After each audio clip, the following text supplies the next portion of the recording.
buried beneath my shame. Who could carry that kind of weight? It was my tomb till I met. I was breathing but not alive. All my failures I tried to hide. It was my tomb till I met you. You called my name and I ran out of that grave, out of the darkness into your glorious day. You called my name and I ran out of that grave,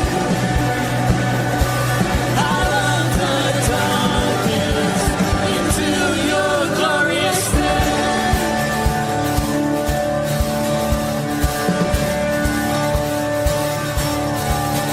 Now your mercy has saved my soul,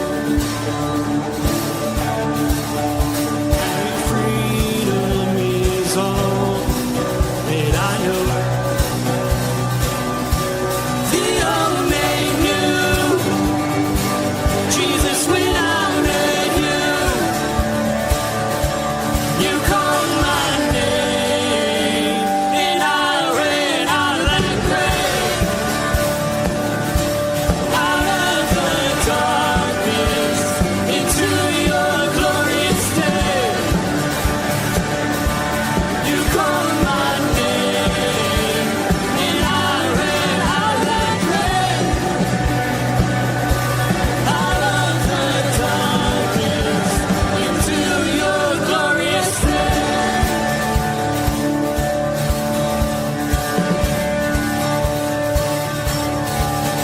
Now your mercy has saved my soul, and freedom is all that I know. The old man knew Jesus when I met you. You called my name and I ran out of that grave, out of the darkness into your glorious day. You called my name and I ran out of that grave, out of the darkness into your glorious day.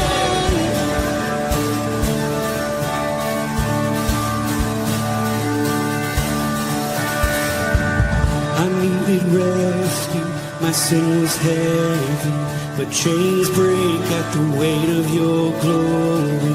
I needed shelter, I was an orphan, now you call me a citizen of heaven.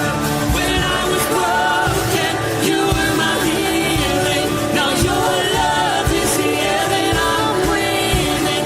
I have a future, my eyes are open, 'cause when you call my name, I ran out of that grave,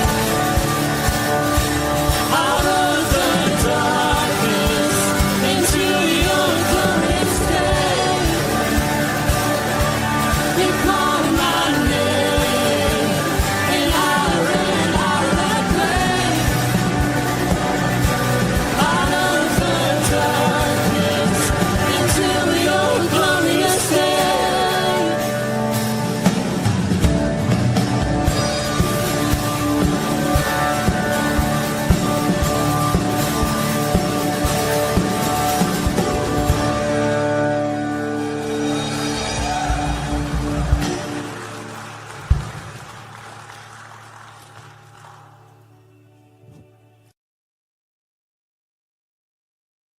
Good morning.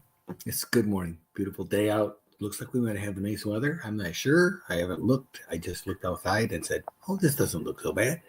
Anyway, it's nice to have you with me this morning. We're going to be doing Psalm 143, and you'll find it to be very similar to every other psalm we've done in the last 2 months.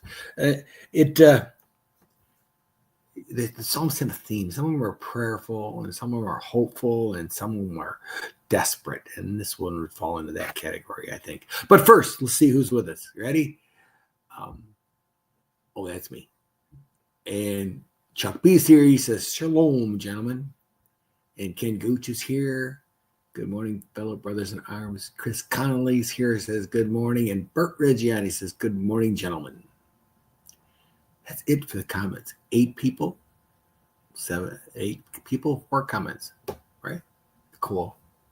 We're good, though, because we know you girls are listening. And that's all that matters. We love to have you listening. All right. So let me get to it, right? We got a schedule we got to keep here so I don't mess up Emily. Psalm 143. It's another Psalm of David. Unlike yesterday, which was a maskil, which is a teaching or what are they? I can't remember now. It doesn't matter. But this one's just says Psalm of David. So but it's written during one of his darker times. It's one of these times when he's desperate for help and he's crying out to God, please come hit me. Come. It's like he's like standing a little child standing at a bus stop all alone in a dark night, calling for his mom. That seems the sound of this one. From what I read yesterday, it appears that it was written during the time of Absalom's rebellion, when Absalom stole the favor of the people of Israel and basically his armies and tried to have David killed. Nice kid. The Bible has no shortage of bad actors in it. It amazes me that humans haven't changed in all the years. We're still awful.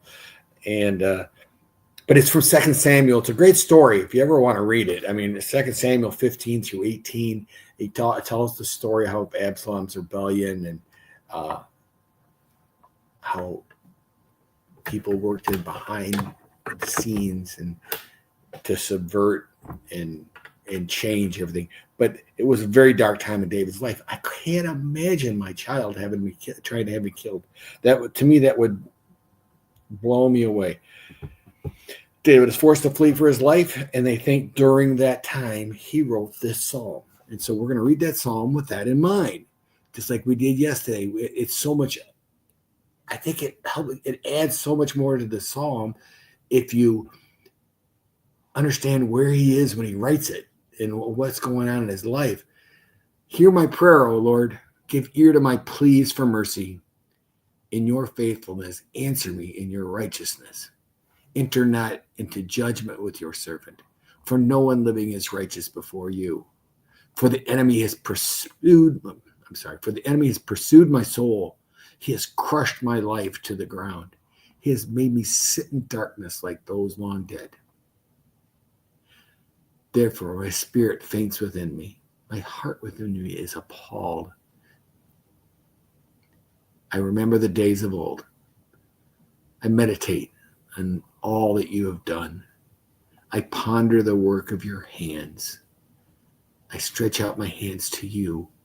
My soul searched for you like a parched land. David here, I love this. He goes back and he says, I remember what you've done. God, I know what you're capable of. I've seen it. You parted the Red Sea so the people of Israel could escape from Pharaoh's army. You've moved heaven and earth to help him be king. So David's well aware of the power of God. He's understanding it, and he's I love it. He's kind of reminding God. He's going, God, I know what you can do. Why aren't you doing it, right? Or he's reminding not only himself, but it's like he's this little poke at God, saying, not a poke, but a reminder that I know what you've done, and I'm stretching out my hands to you because you're the one that can help. It says, answer me quickly, O Lord, my spirit fails. Hide not your face from me, lest I be those who go down in the pit. The pit, and that is an old term reference from, actually, it's in Samuel as well. The pit is what they consider when you die. Let me hear in the morning of your steadfast love, for you I trust. So now he's putting God on a timeline. I need to hear in the morning. Let me hear in the morning of your steadfast love, for in you I trust. Make me know the way I should go, for to you I lift up my soul. He knows who he's talking to, doesn't he? Deliver me from my enemies, O Lord. I have fled to you for refuge. Teach me to do your will, for you are my God. Let your good spirit lead me on level ground. That's a prayer that we could all do every day. I mean, that if you just look at that little short 10th verse and you say, to God, teach me to do your will, for you are my God. Let your good spirit lead me on level ground. I mean, every one of us could use that prayer every single day, because if we are flawed as we are, and we know that the best thing we can use is guidance, right? And this right there is just a short little snap there. It says, teach me, and let your spirit lead me. And if we do that, I think the world would be a better place. For your name's sake, O Lord, preserve my life. In your righteousness, bring my soul out of trouble. In your righteousness, bring my soul out of trouble. In your steadfast love, you will cut off my enemies. And in your steadfast love, you will cut off my enemies. And you will destroy all the adversaries of my soul. For I am your servant. David knows who he's talking about, right? Throughout the entire chapter, you can see David's faith on full display. He's persecuted, he's hiding, he knows his life is in danger. And his response is to look to God, to write it down, to look to God, to make sure it's saved for thousands of years. And his life is guided and protected by God. We know that. I mean, we saw him beat a giant that should have never won. He defeated a lion, which in most cases would tear a human to pieces. There are so many things that we know about God and David that though he was flawed, just like the rest of us, God took care of him, and God pursued him his whole life. To me, it's a fantastic example of never giving up on God. We should always count on God. So today, what does that mean to 2025, Oxford, Michigan? What does this all mean to you and me? That's the key to all these, right? What does this psalm say that we should, how does it help us get through the day? Maybe it's the best way of wording it. We should always have an honest reaction or interaction in our prayer life with God about who we are and what we are. You don't need to say it to everybody on the street, but to you and God, there should be an honest communication. And remember, He is faithful, and we should seek His guidance. But I think what we miss sometimes is to allow the Spirit in our lives. Anybody ever pray? I mean, an earnest prayer where you took the time, you sat down, you shut up all the distractions, and you prayed about something. Could have been a job, could have been about a family member, could have been about somebody you love, could have been about anything, because we all pray for for just everything, because that's what we were told to do. But if you ever do that, and then you get done and you have no recollection of what you said, that might be the Spirit speaking through you. It might be the Spirit speaking through all of us when we do this. I think when I do devotions, the Spirit coaches me sometimes, because I have stuff written down and I never say them, but I say other things. It just comes out. Of course, it just might be the way my brain works. I'm not sure. But stuff just comes out. Maybe it's absolutely. Thank you, Ken. That is, I think we forget that. We see the yuck and we see the garbage that goes on around us on a daily basis, and we forget that God's faithful. We're the ones that's not faithful. And we don't want a God that controls everything. I mean, that wouldn't be a life. That would be puppets. And so he loves us enough to give us our freedom. And it probably breaks his heart when we do what we do. Anyway, that's what I have for you today. I hope it was a blessing. I am enjoying these.